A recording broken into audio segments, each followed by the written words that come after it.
আসসালামু আলাইকুম রহমতুল্লাহি ওয়া বারাকাতুহু। আশা করি সবাই খুব ভালো আছেন। তো কালকে তো ভিডিও আপলোড করছি, এটা খুবই দুঃখজনক মর্মান্তিক আমার জন্য। কারণ আমি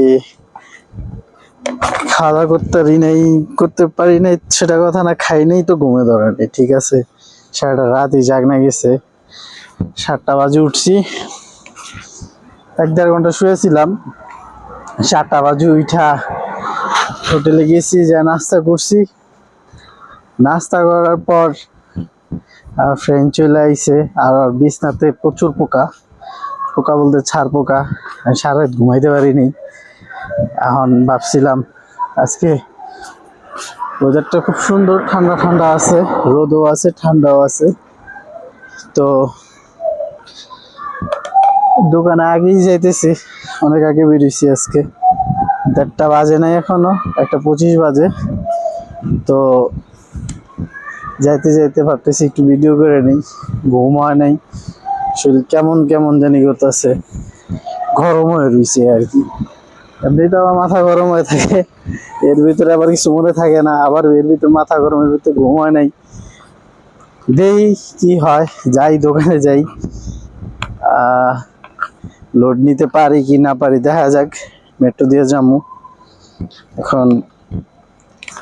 আজকে অন্যরকম লাগতেছে, পুরা মাথা অলরেডি ব্যথা করতেছে।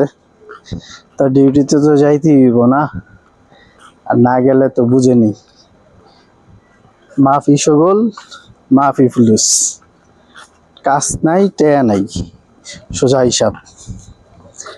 তো সবাই আমার মতনই, সবার কাছে নিয়ম একই, ঠিক আছে, সবার কাছে নিয়ম একটাই। তো যাই হোক, যেতে থাকি, দোয়া করবেন। আল্লাহ হাফেজ। আর সবার সাথে যেতে চেষ্টা করি, সবার সাথে বই না থাকার লাইগা। এমন না যে আমি ঝগড়া করি, বা অমন না যে হেরাই খেলে ঝগড়া করে, দোষ তো দুই তরফেরই থাকে। তবে সমস্যাটা ফিরতেছে যে এই যে মাথা গরম করলেই সমস্যা, ঠিক আছে। মাথা গরম করা যাব না, বুঝা কথা কইতে হইব। আর এটা তো বোঝা দরকার, একটা মানুষ যদি জিদ দেখায় তাহলে একটু জোরে কথা কয়, আর যদি জিদ না দেখায় বুঝানো লেগে কইলে তো আস্তেই কয়। এই কারণে আমি সবসময় আস্তেই কথা কই, আমি জোরে চিল্লাই কই না, ডাকবিও দেই না, জারিও দিই না, কিন্তু তারপরে মানুষ বুঝে না। তো আর কি করার, না বুঝলে মিলামিশা থাকতে হইব। তো দেখি যে দেশি আমার আশেপাশেও নেই, যেভাবে আগেই গেছে। তো যাই হোক, ব্যাপার না, ঠিক হয়ে যাব। আর ঠিক না হইলে অন্য কিছু হইব, যাওয়ার তাই আর লাভ নেই। দেখি।